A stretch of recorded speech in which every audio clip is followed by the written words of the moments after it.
Bonjour à tous et bienvenue sur boursicoté.com pour cette nouvelle analyse technique Forex, matières premières et crypto-monnaie.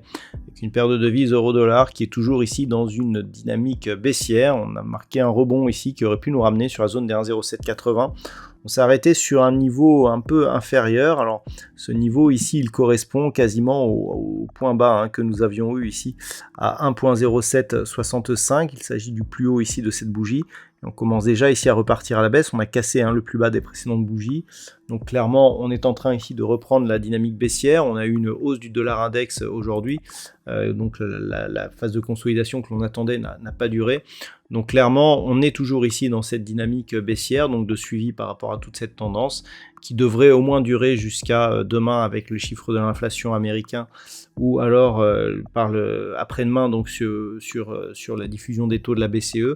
Et donc tant que l'on est dans cette configuration, l'objectif reste ici cette zone des 1,0670, sachant que, encore une fois, eh bien, la dynamique serait invalidée en cas de cassure, la zone des 1,0925, même si la cassure haussière ici, si elle se faisait en force de la zone des 1,0780, pourrait nous donner des avant-signaux. Sur la paire de devises livre sterling contre dollar américain, on constate un petit peu la même configuration, donc on voit bien que c'est le dollar, le point commun de ces deux courbes, donc toujours ici cette phase de baisse, un rebond ici qui ne décolle pas, on n'est même pas revenu ici au niveau de la zone de point bas que nous avions avant la cassure, il se situe sur des niveaux proches des 1,2550. On redescend déjà, on a cassé là aussi le plus bas de certaines bougies, donc on repart sur une dynamique baissière avec donc un objectif ici à 1,24. Le niveau d'invalidation de cette dynamique baissière se situe ici à 1,2750.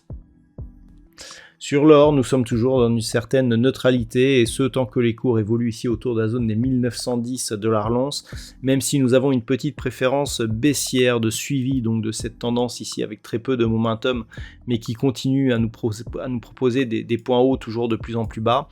Si on venait à casser ici cette zone des 1880 $ l'once, eh bien on validerait la poursuite de cette dynamique avec un prochain objectif donc à 1855 puis potentiellement 1807 $ l'once. Au niveau du WTI, l'objectif que je vous annonçais en cas de rupture des 84 $ le baril a été atteint. On avait un objectif intermédiaire à 88 $ le baril. On peut constater une certaine divergence par rapport à l'évolution des cours, notamment sur les histogrammes du MACD, pas trop sur le RSI. Donc attention ici à ce petit mouvement de surchauffe. On pourra avoir une phase de consolidation.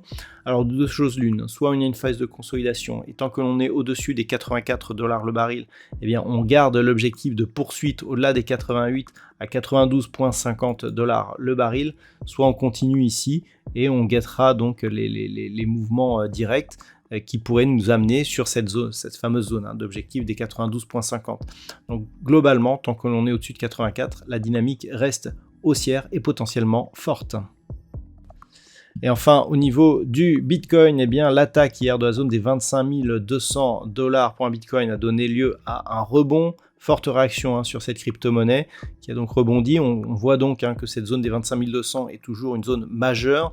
Malheureusement, comme nous pouvons le constater, la moyenne mobile 20 exponentielle agit toujours comme une résistance par rapport à l'évolution des cours, ce qui veut dire que le rebond que nous avons eu aujourd'hui n'est que technique. Donc pour l'instant, on reste ici sous l'emprise de cette moyenne mobile avec des tests qui commencent à se multiplier sur cette zone de support. Je rappelle, ancienne résistance moyen terme du précédent range d'évolution de l'année dernière. Une réintégration de cours sous cette zone invaliderait le signal haussier, donc moyen terme, qui était apparu au printemps, au profit d'une neutralisation totale de la dynamique donc de cette crypto-monnaie. Donc à surveiller ici cette zone majeure des 25 200 $ pour un Bitcoin. Voilà donc ce que l'on peut dire sur l'analyse technique de ces principaux actifs Forex, matières premières et crypto-monnaies. Je vous souhaite de passer une très bonne soirée. On se retrouve dès demain pour d'autres analyses techniques, toujours sur le site boursicoté.com.